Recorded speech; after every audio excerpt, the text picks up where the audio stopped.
Thank you so much, Alice. And let me just say on behalf of the Royal Oak Foundation, it's a great pleasure to see so many people coming here this evening for this talk. And it's always a pleasure to co-sponsor events with the Athenaeum. I was saying to Alice earlier that this is one of our longest-running co-sponsorship arrangements, and it's always a delight.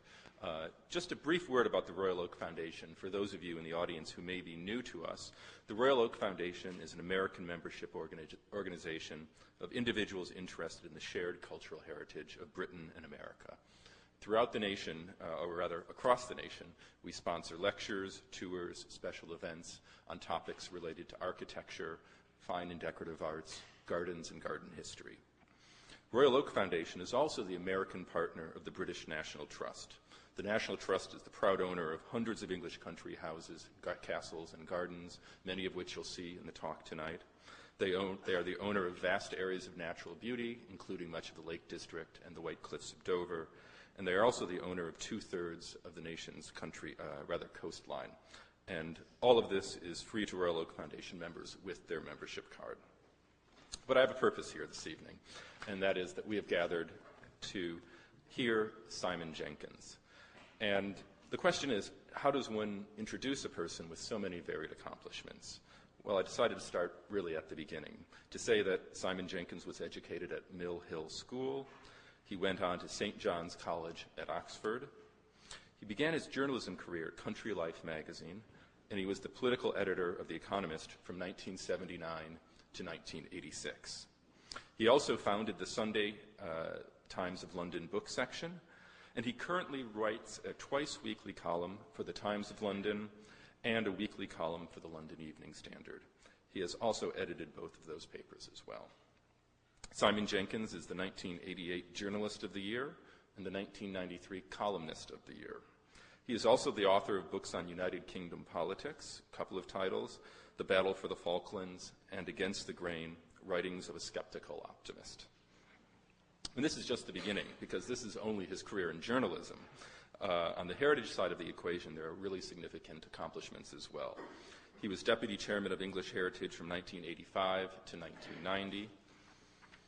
He chairs the Buildings Book Trust, which is the sponsor of the well-known guides by Nicholas Pevsner. In addition, he writes frequently on the history and the architecture of London.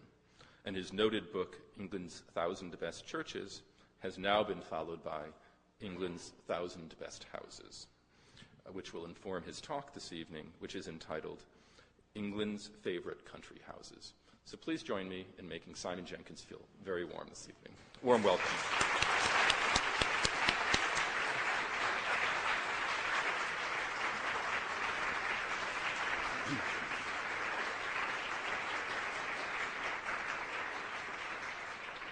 Thank you very much indeed. And thank you for welcoming me to Boston, my favorite American city. I'm acutely aware that I'm here at a somewhat delicate time in Boston's history, so I hope a talk on English country houses won't seem trivial. I was, however, most impressed yesterday watching my television set to see that John Kerry, even in defeat, was extremely careful to take the entire world on an architectural tour of Boston, showing the fine architecture of Beacon Hill, Beacon Street, ending up in Faneuil Hall, and totally upstaging the White House, which appeared about 5 minutes later on my television screen. So no trick was missed in the architecture of this fine city. What I'm going to do this evening is take us back, if you don't mind, across the Atlantic to my country, England, although where I use the word England, I do so with great care. I'm from Wales myself. The two books I've written about architecture were both about England for reasons of sheer exhaustion. I stopped at the borders. I may extend further one day, but not yet. The two books that formed this odyssey originated in a little incident that occurred to me on the steps of the British Museum in London about 7 years ago, when I was leaving the museum with a Japanese couple who were coming down the steps at the same time as me. And the Japanese couple turned to me and said, "Excuse me, sir, could you please direct us to the British Museum?" And I said, "You've just left it." And they said, no, we are looking for the British Museum. And I said, "I promise you, the building you've just been in is the British Museum." They said, no, you are mistaken, sir. A wonderful Japanese way of emphatic. "No, No, we have come to London to see the British Museum. This is the Greek Museum, the Roman Museum, the Egyptian Museum, the Assyrian Museum. It's like going to the Boston Museum of Fine Arts and trying to find something about Boston in it. It is not the British Museum. I tried the V&A Museum. No, that is the Victoria and Albert Museum. We're looking for the British Museum. And of course there isn't one. And I fell to thinking, what would a British Museum look like? And so I set out to write what I regard as a virtual catalogue of a virtual museum. It is the great works of English art and architecture scattered mercifully across the great cathedrals, the country houses, the castles, the villages, the vernacular homes, the parish churches of England. They form, in my view, the greatest collection of historical art and architecture in the world. Mercifully, they are not in a mausoleum in London. The church book was a labour of love. I love my churches. It's on sale outside, I'm delighted to see. But a church is a church is a church. They are wonderful works, mostly of pre-Reformation architecture, mostly Gothic, and they are marvellous. When I turned to houses, I thought it would be simpler, because houses are, after all, easier to understand for most people. It was far more difficult. The houses were a nightmare, largely because they're full of people. And people are very, which I'm afraid is not true of many churches nowadays in England. The houses were much more resistant to my attempts. All the houses that I wrote about are open to the public, but that is, of course, a moot term. You can get into them somehow, and it took me a long time to get into some of them. But they are the history of England expressed in architecture. Now, the point of the talk I'm going to give now is that it's one thing to present these houses as architecture. Anyone who wants an architectural talk from me isn't going to get one. This is not about the architecture of English country houses. It's about the houses. And the houses, as far as I'm concerned, are the people who live in them. The families, the stories, the history. It is, in a sense, the romance of history expressed in bricks and mortar. And I think, and I'll return to this at the end, that if we are to encourage people to love buildings, we've got to understand that they've got to be more than simply art and architecture. They've got to be the people that occupies the art and architecture. So for the next 20 minutes or so, we're going to go a little down market, if you know the phrase, and I'm going to tell you some stories about some of my favourite houses, because this is the way in which, as I, so to speak, left them, I remembered them. These were the stories that I was left with. So if we could have the lights down, please. We start at the beginning of the 20th century with Lord Curzon, who was Viceroy in India. Curzon had returned from India. His wife had died. He'd had a brief fling with Eleanor Glynn. His chief claim to fame was her name rhymes with sin. And then decided he wanted to marry a beautiful American girl he met in London called Grace. And Curzon tried to set up, being a rather stiff Englishman, but not without a sense of romance, the proposal.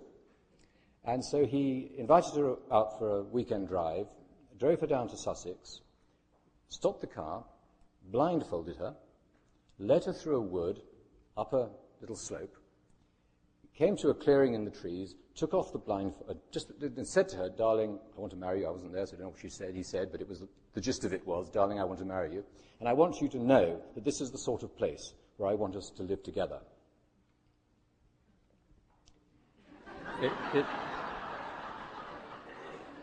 It's the great castle at Bodiam, and all we know is that she said yes. She gulped. She said she never ever forgot that vision until the day she died. And, happy ending to the story, she didn't have to live in that castle. But it was interesting to me that it was the Englishman's ideal of the sort of place in which he ought to live, or at least it was the sort of place he ought to have somewhere in his antecedents. Here's a castle built in the 14th century by a knight returning from the French wars with the latest French military architecture, Everything about it is ostentation. It's almost indefensible. This lake is sitting in a meadow. The French would have no trouble lobbing stuff over the top. Inside it is a traditional English medieval hall house, or what's left of one. Curzon was totally enchanted by it, as he was by many houses. He was a great conservationist. And he set about, although he didn't make Grace live in it, had a much finer house at Chastleton in Derbyshire. He did restore it. Almost all this is Curzon's restoration work at the top here, and then handed it over to the National Trust. But I like the story because it's Curzon thought this would do the trick with Grace.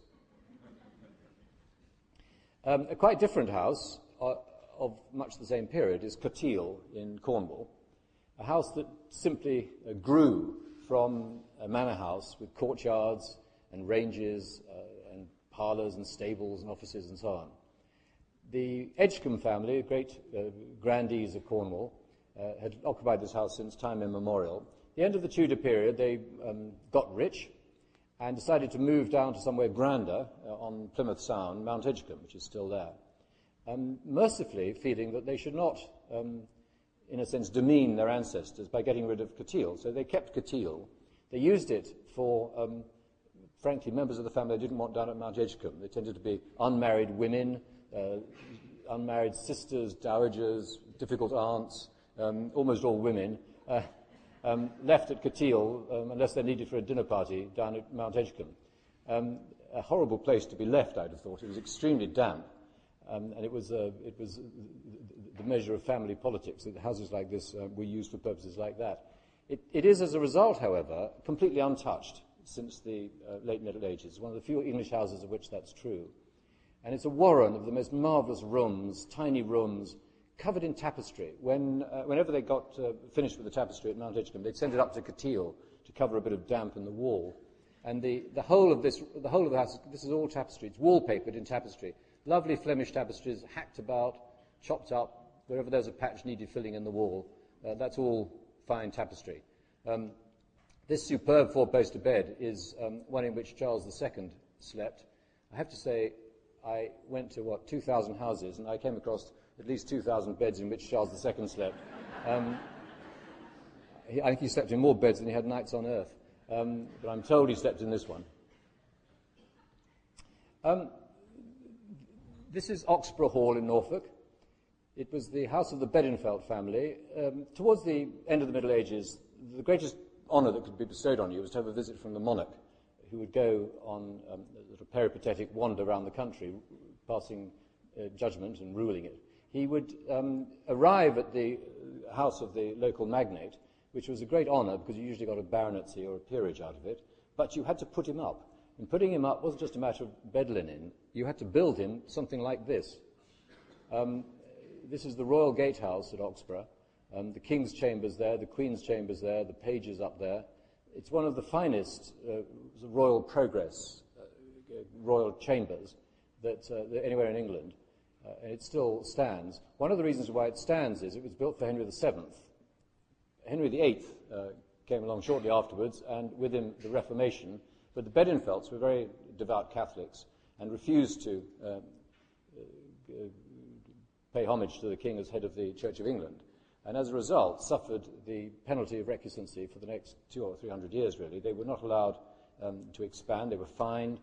Almost everything they were responsible for was taken away from them, but they were left with their house, the one thing that the great Catholic families kept were their houses. And as a result of this, and because they couldn't afford to change them, many of the finest houses in England are old Catholic family houses because they couldn't wreck them. The Bedingfelds, who are still with us today, they lived on in Oxford until the 1950s, by when the house was in such terrible shape that they called it actually the Wreck on the notepaper. It's called the Wreck, Oxborough, Norfolk. And in 1956, I think it was, the then baronet decided he could stand it no longer and put the house up for sale. A terrible thing to do. Very rarely happens. He put the house up for sale. It was a great sale. He appalled his family. His mother was distraught. On the day of the sale, Christie's or Sotheby's or wherever it was, the sale went apace. Hands were coming up all around the room. But the final bid went to a little old lady at the back of the room whose hand had been up throughout the sale. And she got it. The staff of Sotheby's descended upon her and said, "Who are you?" And she said, "I'm Lady Bedingfeld, the mother." That was an appalling crisis because, of course, she hadn't got any money. And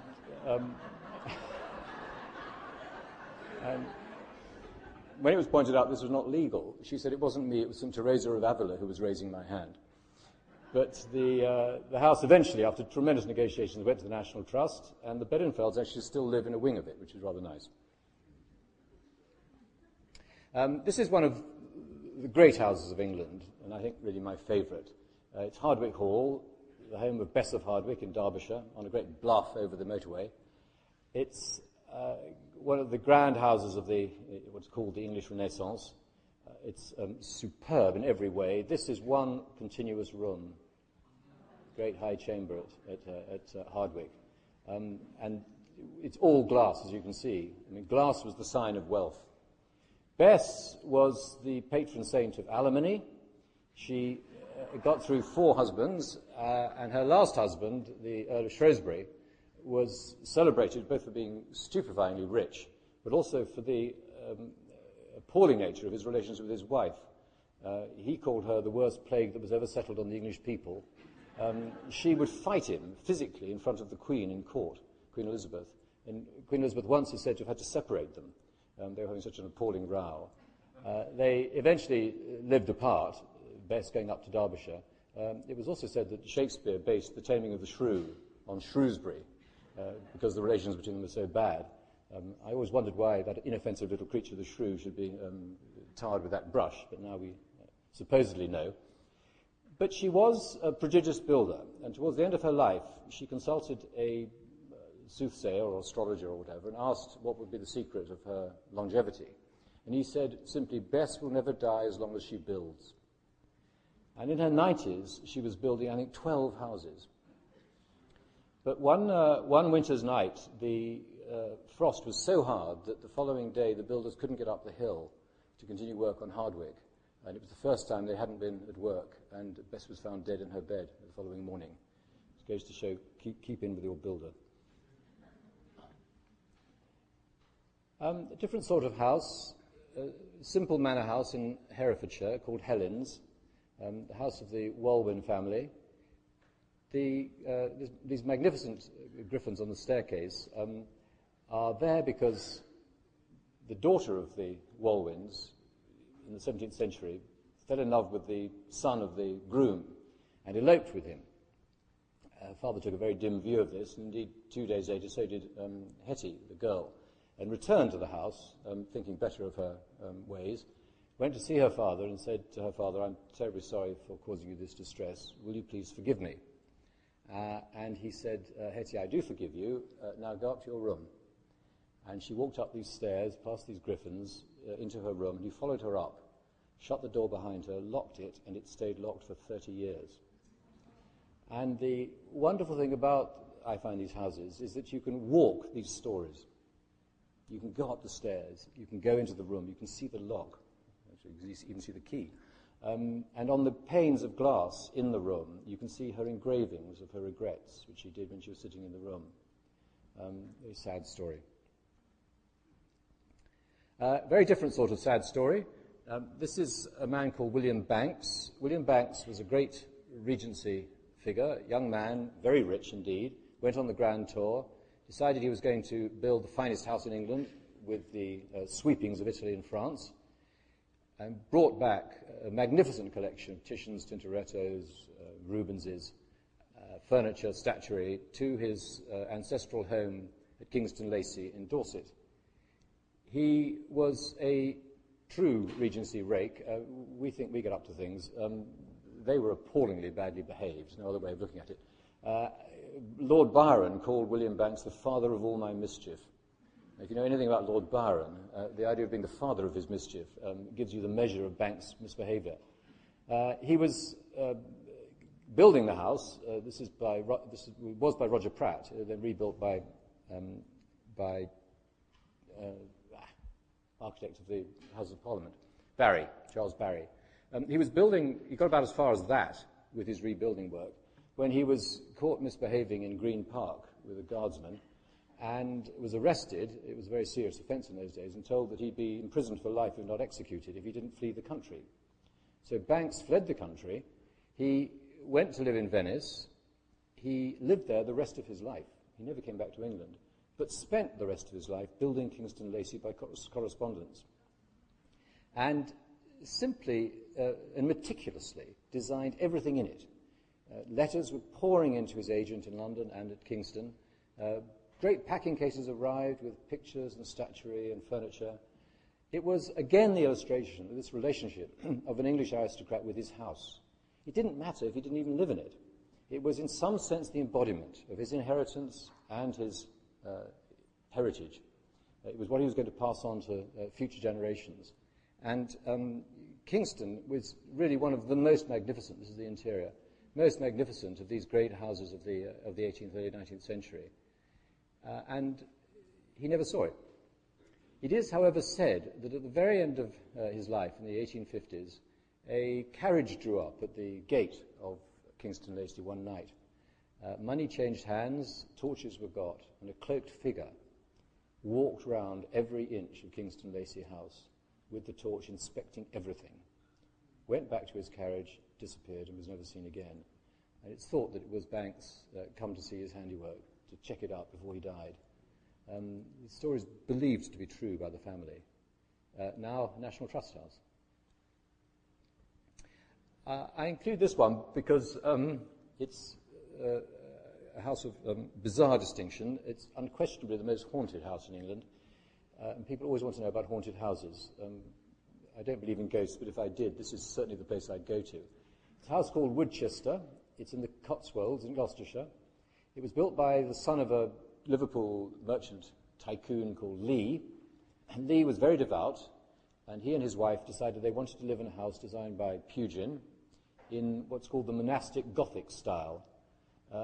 He wanted it really to look like a monastery. And Pugin laid down the rules for it, and Pugin then passed on to another architect. But the house was built entirely of the only honest material for a monastery, which was stone. Everything in this house is of stone. The roof tiles are of stone, the floors are of stone, the ceilings are of stone, the seats are of stone, the baths are of stone, the bath taps are of stone. But I think Mrs. Lee didn't take very kindly to this and demanded another house just over the hill there. While the building work was continuing, there were rumours about the house all the time. Everyone was convinced it was haunted. There was a rumour that it was being built for the Pope, who was having trouble in Rome at the time, and Lee was a Catholic, and was going to offer this as a refuge to the Pope. Certainly no one would have found him there. But the house exterior was completed when something happened. No one knows what happened. The workmen, all down tools, fled the valley and never went back. Indeed, when I first went round Woodchester in the 1970s, you could still see the step ladders, the draftsman's boards, the trestle tables, even some of the plans littered around the house, 100 years later. Quite extraordinary. No one would go near the house. But bats did. The greater horseshoe bat colonized the house. And if ever you have any problems with conserving or preserving any historic building, forget the people, just get some bats into it. As soon as those bats moved in, it was declared a protected site. No one could touch it. No one could enter it. It was for bats. And it's been for bats ever since. Someone set up a stone carving school in the building, which is rather appropriate. But it's still a refuge for horseshoe bats, and long may it remain so. This is a different sort of house. It's the house of the Ferrers family, or was the house of the Ferrers family. There was a very beautiful girl called Rebecca Dulcibella Orpen, who was an orphan and who lived with her guardian, called Lady Chastleton, in Cork in Ireland, and then moved, I think, to Kent. But she was hugely popular and in receipt of many proposals of marriage. She clearly decided that she'd like to accept the proposal from a young man called Edward Deering. Deering came to see her and visited, of course, her guardian, Lady Chastleton, to ask permission. Lady Chastleton is a woman of about 50 and very hard of hearing. And Deering was sitting in her sitting room explaining his intentions to her, and she completely misunderstood what he was saying. My dear Mr. Deering, she said, this has never happened to me before. I'm delighted to hear of this proposal of marriage, and I gratefully accept. And before he could protest, she rang the bell, the maid was summoned, the good news was broadcast around the house, and poor Deering, being a traditional English gentleman, didn't have the nerve to withdraw his proposal. So they got married, and they both very appropriately became romantic novelists. But the story doesn't end there, because Rebecca was now rather left on the shelf, and Deering's good friend Marmion Ferrers of this house, which is Baddesley Clinton in Warwickshire, Marmion Ferrers married Rebecca, on, so to speak, the rebound, and suggested to Deering, who I may say was the only one of the four who had any money, that all four of them might like to come and live in Baddesley Clinton, which they indeed did, and they became known as the Quartet. We ask no more. But they were great pre-Raphaelites. Marmion Ferrers was a not bad poet. Rebecca was a very fine artist, and they held sort of soirees in the drawing room at Baddesley Clinton. Right on. It ended rather happily, because Marmion Ferrers and Lady Chastleton both died not long afterwards. So Edward and Rebecca were able to get married in the end. Rebecca lived on at Baddesley into the 1920s and 30s at a great old age. And people would come and visit her, largely because of her amazing... She still had a footman who wore livery and powdered wigs and so on, and was considered a great character in the 1920s. It's often thought that Britain doesn't have a Ludwig of Bavaria, but we came pretty close. This is really one of my favourite houses in England, and it's almost unknown. It's a house called Harloxton in Lincolnshire, and it was built in the mid-19th century by a man called Gregory Gregory. It wasn't his original name, but his surname was Gregory, and his Christian name was Gregory. He so liked his name Gregory that he decided he'd change his name by deed poll to Gregory Gregory. And I even think he changed it again to Gregory Gregory Gregory. He was a very eccentric but very wealthy young man. He was obsessed as a commoner, with building a finer house than the Duke of Rutland at Belvoir, across the Vale of Belvoir, which he could see from the side of the hill. And he got Byrne, the architect Salvin, and then Byrne, to build Harloxton for him. It is undoubtedly bigger than Belvoir. It's a magnificent pile of sort of wild French Renaissance mannerism. Each of the rooms inside is of a different style. One is French, one's Italian, one's English. Very Victorian eclecticism. This is the great central staircase, rising all 5 floors of the house. Marvellous great sconces here, balcony. This is painted white leather, coated in dust. It's glorious. And then right up here you've got the sky, painted sky there, and you've got actually the old Father Time, just looking over the parapet. That's the coat of arms Gregory did for himself. It's not a coat of arms at all, it's a plan of the house. It ended rather sadly. He built the house on a tremendous scale with a wing for his wife and a wing for his children. But being a rather eccentric bachelor, he never understood how you got a wife and children. He simply sat in the house waiting for them to arrive. And they never came, of course, and he died a bachelor. And the house passed through various hands. It's now, it was owned, I think, by the University of Stanford at one point, and now the University of Evanston in Illinois, or Indiana, I think, who look after it magnificently and love showing people round, but not many people come.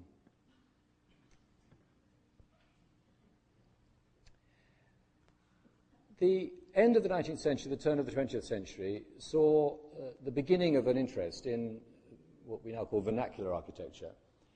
Country Life magazine was founded very much to promote not the great the great stately homes of England, but manor houses, actually to save manor houses. Any gentleman who didn't have a stately home was ordered to go out and buy a manor house and restore it. This was the great Country Life theme.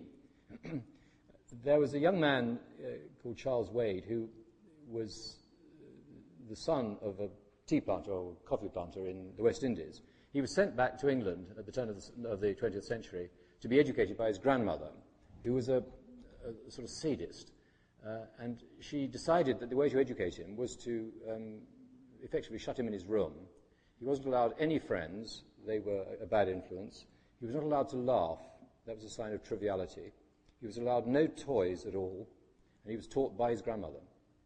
And the boy endured this incarceration really throughout his youth. until at the age of 16, the Great War broke out, and he was duly enlisted in a regiment and told to go off and fight, and almost certainly die. So you couldn't have had a more miserable existence than young Master Wade's. However, he survived the Great War. He sat in the trenches throughout the war reading back numbers of Country Life. And when he came out, was totally obsessed with finding himself a manor house. And he found Snows Hill Manor in Gloucestershire. He bought it. He studied with the arts and crafts movement. I think the Art Workers Guild was in Chipping Campden. Became a superb restorer. As soon as he'd finished the house, he filled it with toys. He did everything he could to somehow to expiate the horror of his upbringing. Toys, theatrical costumes, suits of armour, as you can see here. And he just simply lived surrounded by all the things he hadn't been allowed when he was a boy. He never married. You'd invite his friends down for theatrical performances. He did marry. At the age of about 60, he married a wife in London to the amazement of all his friends, brought her down to Snows Hill. She took one look at Snows Hill and said, "Have you got another place?" And he said, "Well, we've got somewhere in the West Indies." And she said, "I'm going off to the West Indies and now." And she went off to the West Indies, left him at Snows Hill, and he stayed there very happily for the rest of his life. And it's now open to the public, a little too clean for my taste, but I'm going to mention that in a minute. And full circle, in many ways, to where we started. An Englishman's home is his castle. And this certainly is. I've always thought that there's no man who is so rich that an architect can't bankrupt him. And many of you may have had this experience. The man called Julius Drew, who founded a chain of grocery stores called Home and Colonial, contemporary of Sainsbury and Marks and Spencer. He grew so rich, he was by far the most successful, that at the age of about 27 he decided to retire and become an ancestral landowner. The trouble was he had no ancestors. He virtually ordered the College of Heralds to find him Drew ancestors, and even the College of Heralds, to do almost anything for money, failed completely to find any Drew ancestors. So he got a gazetteer, found that there was a town or a village in Devon on Dartmoor called Drew Stainton, decided that's where he must have come from, discovered that there was a king in the West Country called Drogo, which clearly was Drew, and got Lutyens, the most celebrated architect of the day, to build Castle Drogo outside Drew Stainton on Dartmoor, which is this magnificent building here. Lutyens entered into the spirit of the thing, as only Lutyens did, sort of man being used to building New Delhi, decided he'd build the finest castle in England. He got as far as the gatehouse. It's in wonderful Cornish granite. Cornish granite looks beautiful, but has a peculiar property of absorbing rain and then disgorging it wherever it chooses. So you can be sitting in the dining room at Castle Drogo, and suddenly a spurt of water comes straight out of the wall, actually. He built the domestic range there. It's a wonderful building, but only about a third of it was built, because eventually Drew was indeed broken by Lutyens and simply stopped. It was rather a sad story in the end. Drew's son was killed in the First World War, and he just couldn't handle Lutyens. But it's one of Lutyens' great buildings. It's entirely castle-like, if that's the sort of thing you want. The idea of dressing for dinner at Castle Drogo is wearing a suit of chain mail. But it's open to the public, and I think that's another trust house. Now, I've, as you will have noticed, introduced you to these houses very much on the basis of the associations I had with them most prominently. Most of my book is actually about the architecture of the houses, but I try to start with the story of the house, because it's the story that immediately brings you into the building. This is now causing, or the debate about how you present houses is causing some turmoil in country house circles in my country, if not in yours. And one demonstration of this was a survey done by Castle Howard. This is Castle Howard, one of the great English houses by Vanbrugh up on the North York Moors.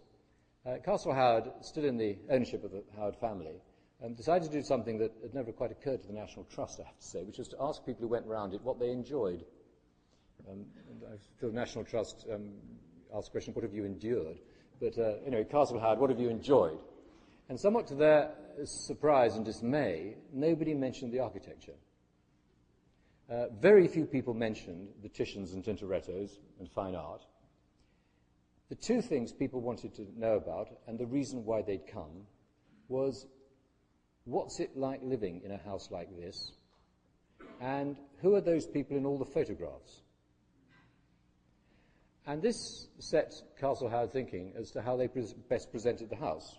And indeed, they stopped talking about the architecture and the art, and they started talking about who was in the photographs, in other words, members of the Howard family.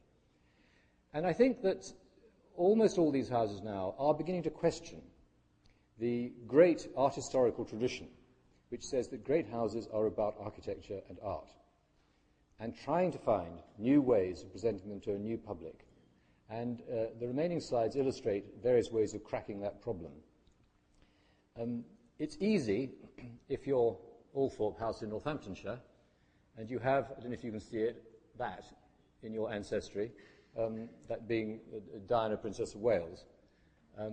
This is the Spencer House, as restored by her brother, who, for some reason, the photographer's hidden behind the chandelier, as virtually enshrined his sister. I have to say, although the idea was thought by many to be rather tacky, he has done it extremely well. It's a wonderful house and beautifully presented, and there's a very good museum to Diana in the grounds. But when you've got Diana, you can sell the house. When you haven't got Diana, what do? Here's a different problem. The house is Uppark in Sussex. Uppark was burnt to the ground, apart from the walls, in 1987, and immediately sparked the most tremendous debate among conservationists. And if there's a debate among conservationists, there's war within the National Trust about what should be done with Uppark. Should you leave it a ruin? Plenty of ruins in England, nothing wrong with a ruin. Should you pull it down completely and build a modern house on the site or sell it? Should you leave the walls up but do the inside modern? Should you leave the walls up and do the inside as it was in 1704 or whenever it was built? Or should you leave the walls up, do the inside as it was in 1987 just before the fire, spending a small fortune distressing everything to make it look old? Well, they never quite resolved the debate, although broadly speaking it was rebuilt as if it were new, and a superb work of craftsmanship it is, as you can see, of William and Mary, or Queen Anne craftsmanship. But you do get oddities resulting from this, and this is the Uppark snake. Head, 1987, back, 1704, bit of back, 1987, rest of back, 1704, and the rest of it just goes backwards and forwards through the centuries until you get to the very end. And I think to myself, what would the original sculptor of that have said if he'd seen what some modern conservationists have done to his lovely snake? They made it look completely ridiculous. And yet, there's something about that snake that tells the story of the house. And without the snake, you would never get that sense of time passing and tragedy occurring, as you do from simply seeing the snake. And indeed, I think another of the battles at Uppark was whether the bell pulls next to the fireplaces should be absolutely new or distressed. And old ladies spent hours distressing them, covering them in wax and tearing at the threads and so on, just to make them look as if they were old. It is not coherent or consistent or particularly sensible. It does tell the story. Or you can take refuge in wax. I have to say, I started on my odyssey hating waxworks, and even worse, actors coming up to me and saying, "Prithee, sir, come hither." One house it's not no entry, everything's enter not. But anyway, as I went to one, I have to say, largely empty house after another, I frankly became rather lonely. I must have visited 20,000 empty rooms in England. In the first place, I thought it was wrong that rooms should be empty, rooms should be used. But secondly, I did, when going around this house, which was Lydiard Trego's outside Swindon in Wiltshire. Lydiard is the house of the Bolingbroke family. Lord Bolingbroke in the 19th century sold his great estate to the Great Western Railway Company for the town of Swindon. And no sooner had he seen his vast factory go up than he immediately regretted it, or regretted the factory, if not the money. But he particularly regretted the fact that they built a hooter on top of the factory to summon the workers from the villages to come to work in the morning at 5 a.m. And this was not his normal rising hour at all. And he sued the company for harassment and took it to the House of Lords, he being a peer. The House of Lords found in his favour on behalf of a doctor's certificate and found against the company. But those being days of progress in Britain, he was ridiculed for this, and the company, emboldened, put up another hooter. He had to live with it, but for the rest of his life, whenever he went to the House of Lords, people hooted at him. He was known as Hooter Bolingbroke. Anyway, having been to about 12 empty rooms in Lydiard, when I came into the library and saw his lordship sitting at the desk, I almost rushed up to him and shook him by the hand. You do want people in houses, and if you can't have real ones, wax ones, I have to say, will do. And there he is in all his glory. I'm not so keen on his revolting son with a little yacht. Anyway, there he is. But a bigger problem is illustrated by this house, which is Lanhydrock in Cornwall, another trust house, in fact the jewel in the trust crown. I think it's their most visited house. It is a magnificent place. It was built in the end of the 16th century. It was gutted by fire in the end of the 19th century, and Lord Cliveden rebuilt it as a great Edwardian country house within the shell of the original. This bit's original here, and that wonderful gatehouse, the Elizabethan gatehouse, is original. But this here is an Edwardian rebuild. He was obsessed with keeping sexes apart. He thought whenever women and men came anywhere near each other, disaster always ensued. And so the 20 or 30 indoor staff, half women, half men, it was so organised, the house, and the daily routine was so organised that the male staff and the female staff never met. They never came into contact with each other at all. The men would go around, then the women would go around, the men would go around, the women would go around, and so on. And even guests were segregated. Even Lord and Lady Cliveden had separate rooms, bedroom there. They met in the bathroom, which is between the two. However, the house was then restored by the National Trust in the early 1970s, and completely restored, and they had to decide how to do it. Should it be an Edwardian restoration? Should it be an Elizabethan restoration? What were you going to do? It so happened that there'd been a great television series in Britain at the time, it may have come over here, I don't know, called Upstairs, Downstairs. And the point of Upstairs, Downstairs was, of course, that the upstairs was no different from the downstairs. They were all real people.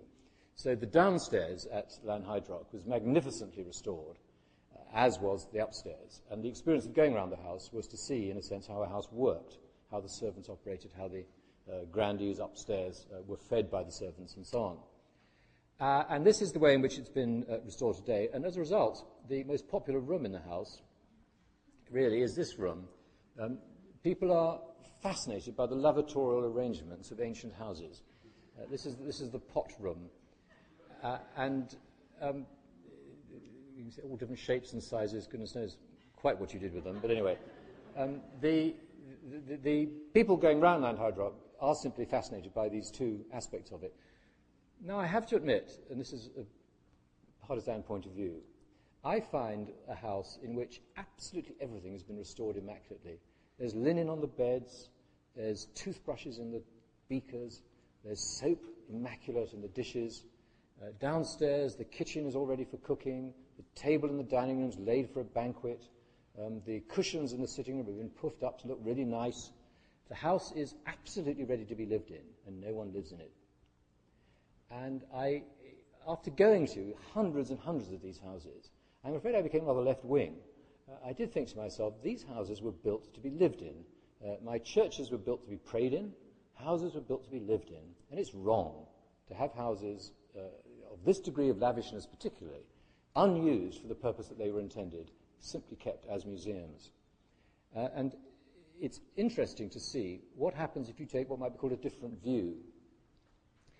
This is a house in Spitalfields in London. It's in Folgate Street. It was bought by an American, a very enterprising American called Dennis Severs in about 1970. He took the house, found out the date, 1732, ripped out everything in the house that wasn't 1732. All the plumbing, all the wiring, everything was removed from the house. And he rebuilt it from the ground up inside as it was in 1732. He found everything from that day he could possibly find, basically with a bit of latitude, and recreated the interior of the house as a story of the family who'd been living in the house at that time, a Huguenot silk merchant. And he'd created it such that the family has just walked out after dinner. They've just left the table, they've walked out for a walk, and you've come in at the moment they've gone, and you see the house as it would have been at that particular moment. That's the, slightly out of focus, that's the dining room table. Clay pipes, dirty dishes, muck, there we go, muck thrown at the fire. The fireplace was the rubbish bin. Everything went to the fireplace. And much of it is broken glass. If you broke a glass or something, you just tossed it in the fireplace. But the house is absolutely as it would have been, dirt and all. Guttering candles there,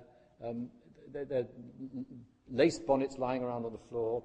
In the bedroom, the chamber pots, which at Lanhydrock were immaculate, are full. And they stink. And they would have stunk had you gone there. And in the attic, there's the most tremendous pauper's room. They had a lodger. He fantasized they had a lodger. And in the attic, the lodger simply survived on almost nothing. And it's full of cobwebs and dust, and the windows broken, and the rain gets in. Everything about this house is authentic, but it's created, it's artificial. It's the atmosphere, I maintain, all these other houses are trying to achieve by being authentic in the art historical sense, but failing to achieve, whereas here Denis Severs achieves it by being, if you like, ersatz. And I have to say, I prefer this house to Lanhydrock. Now, if I could just have the lights up, please, just a few closing remarks. I think you'll have got the message that I was trying to put, but it's important, I think, to emphasize what it is that I'm trying to achieve here. We in Britain have become very good at saving buildings. None of you may remember, I can only just, in 1974, there was an exhibition at the Victoria and Albert Museum in London called The Destruction of the English Country House. And it recorded about 600 houses that had been lost in the preceding century in England. The exhibition caused a sensation. Since 1974, we have not lost a single major house. Minor ones, yes, and many houses have been transferred from one sort of activity to another, often less appropriate, but we have cracked it. We now do not demolish fine old historic buildings in Britain. But that doesn't solve the problem. You've got to keep them up. And I think the future of these houses relies very much on a new approach to their presentation. The days when you could walk into a house, say, right, it's been listed, National Trust has taken it over, or English Heritage has taken it over, or the family are laboriously and valiantly and sainted, in my view, trying to keep it going in the family, and give it to the conservationists, the art historians, and say, please do us a house. And they do. There's no doubt about it. There is a philosophy, there's an approach to the conservation of these buildings, which is very precise and specific, and is rooted in the great old academies. And although I've been to one, and I admire these people, and many of them are my best friends, and they never thank me for saying this, I think their days are numbered. The psychology by which people enter these houses, well illustrated in the Castle Howard case, is quite different from that of an art museum. And many people who own houses would say to me, you're just going to get more people coming around my house who are going to wreck it. I invite them to my house as guests. And they treat me like a servant. I say, no, you don't. You invite them to your house on a contract. They've paid. And you must find out what it is they've paid for. You want to give them a quick view of your pictures. You just want to show off, frankly. They want to see what it's like to live in this house. They always want to go to the door that you will not open for them. The visit to the house is an exercise in prurience. They want to know something about your family. They want to know about your life. They're obsessed with that photograph of a wedding. Are they still married? Did they get divorced? Who's the child? What are they doing now? Please tell me something about the family. That is why I believe that most of these houses must be lived in, because only when they're lived in will you have a story to tell. So I'm very keen on promoting this concept of the house as the shell of the family and the story. National Trust houses, I couldn't be a greater fan of them, but they've got somehow to get people back into them. My general view is that we've got here in these houses one of the greatest stage sets of history. You go around my 1,000 houses, you'll know English history backwards. It is a stage set. It's costumes, it's floorboards, it's a theatre, but we haven't yet got the play right. Thank you very much.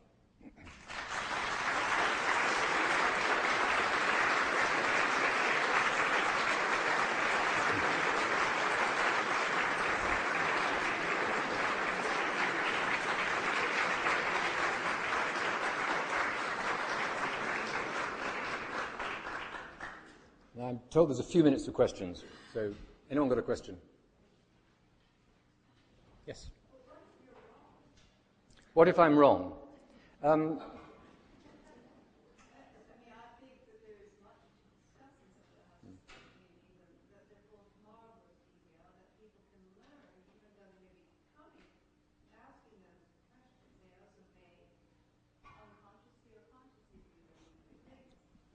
Well, I exaggerated for effect. I totally agree. It would be sad to go around Kingston Lacy and not admire the Titians and the Tintorettos, and admire also the architecture and the sculpture. In my experience, there's no danger of your not being told all about the architecture, the art, and the sculpture of all these houses. And indeed, it is quite right that that should be so. It is also right that they should be conserved. And I totally accept that the great British triumph with these houses is that we have conserved them, and we haven't just conserved the buildings. We've conserved the fabrics, and we've conserved the books, and we've conserved the pictures. And the reason that English houses are, to my mind, incomparable is that somehow or other, through one revolution and another, we didn't destroy the houses. The French, the Germans, the Italians, the Spaniards, sooner or later they wrecked the place. In many ways better buildings, but it's the contents that make these buildings. So they've got to be conserved, and I accept that argument. It has gone far too far. If you go to Osterley House on the outskirts of London, a magnificent Adam house, when I was young, I would go to that house and I'd marvel at the way the great cedar trees would reflect in the mirrors of the Adam green room and up on the acanthus leaves on the ceiling. You're not allowed to open the curtains now. In half the houses, you're not allowed to open the curtains. This is ridiculous. If you fade the fabric and replace it. Do an up-arc. We can do these things now. There is a sort of dogmatism that's got the better of these houses, and I'm fighting against it. At the very back. A number of the houses that were built with land, essentially. A part of it, they have been disengaged frequently, so you have a house without the land. Does this create a difficulty in a sense maintaining the house? Did everyone hear the question? The answer is yes. No house makes money. It's a common conceit of some people who buy houses nowadays. Think, I'm going to buy a house, open it to the public, and make money. They don't make money. They never have. The house has been the expression of wealth earned somewhere else. But it's paid for usually by land. And that land usually pays for it in the form of agriculture. And more recently, like since the war, in the form of agricultural subsidy. The common agricultural policy in Europe is the greatest conservator of all. No doubt at all about it. And now it's being reformed, and many people are saying, what does this mean for the houses that were subsidized from the farming? The result is, I'm afraid, that a lot of these estates are beginning to be nibbled at, sold off. Most of the great conservationist battles now are about countryside, not about houses. So it's a real problem. And a lot of country houses that are still in private ownership The National Trust is all right because the endowment is firm. It's a deal between the land and the house. But private owners have huge problems now. In the past, we've always managed to resolve those problems through the tax system and through the grant system. But if there's no cross-subsidy, we have got real problems, and we have, I think. Yes? Your political system seems against this ethic. The House of Commons is constantly battling against something like this. So you must find yourself in a terrible conflict with trying to put through something to save these beautiful places and keep them going when they want to make these contrived villages all over England. Fly highways through lovely land. I totally agree with you. All I would say is that, curiously, the great houses, I mean the major houses, and even the smaller ones that are of value, we seem to have got it pretty well right, and there's a general consensus that should be the case. In the Labour government after the war did declare war on these houses, and that's why the 600 were lost. The National Trust, which is without any shadow of a doubt the finest nationalised industry in Britain, was invented to try and save what was in danger of going in the 1930s, 40s and 50s, and took on hundreds of houses as a result. But since then, there's been a general consensus that these houses, curiously, do not really belong to the people who live in them. They belong half to us. And the deal is tax relief. Now, I think in America you see tax relief differently. In America, it's you're keeping some of your money back from the government who's going to try and steal it. In Britain, tax relief is a sort of barter with the nation. So if you don't pay any tax on your stately home, the government must visit it. Sorry, the public must visit it, and that's the deal. And so there's this perpetual tension between owners and public, but not between owners and government. Now, there's always trouble at the edges, and there's trouble now, after the previous question, because sometimes ends just do not meet. But broadly speaking, there's a consensus that these houses now must be preserved. Another question? One more? Yes, over there.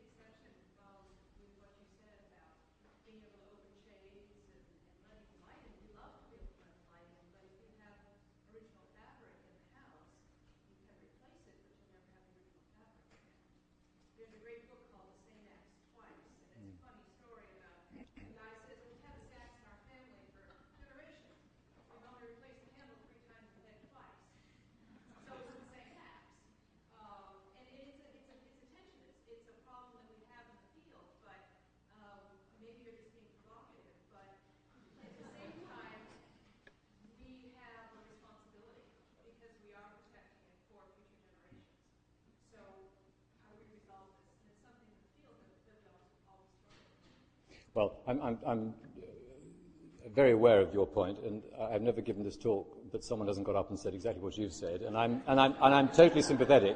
And since I know how many thousands of people labour in your vineyard and do wonderful work, I'm always reluctant to quarrel, but quarrel I do.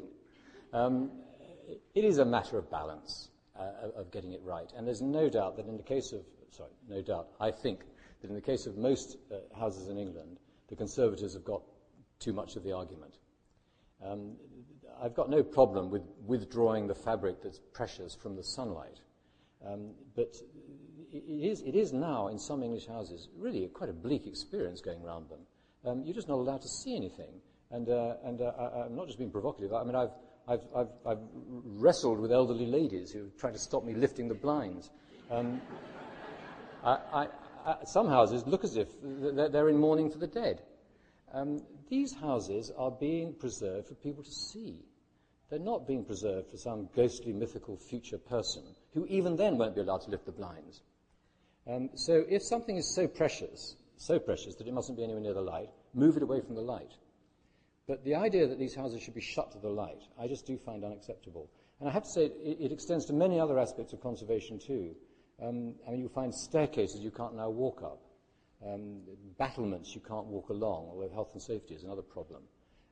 You find constantly someone saying that you can't, as a visitor, enjoy this house as if you were the person living in it, which is what you really want to do. And I just simply think that sometimes we need to stop and say, fine, I've heard your point of view. It is important to conserve these things, but actually a bit of wear and tear isn't the end of the world. These houses have been with us for hundreds of years. They'll probably be around for hundreds of years to come. So in this particular argument, I'm afraid I know which side I'm on. Any last one? Or?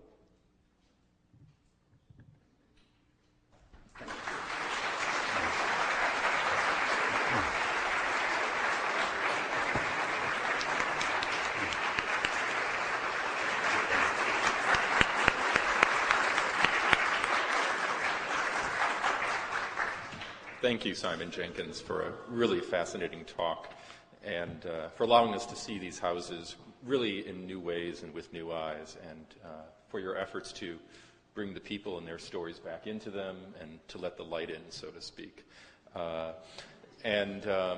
According to my count, you talked about approximately 18 houses. So for those of you who have any interest in learning about the other 982 that are mentioned in his book, England's Thousands Best Houses, you may purchase it here, and he is available to sign it and to personalize it. So I've had a chance to look at it. It's really an outstanding book, so I encourage you to think about it.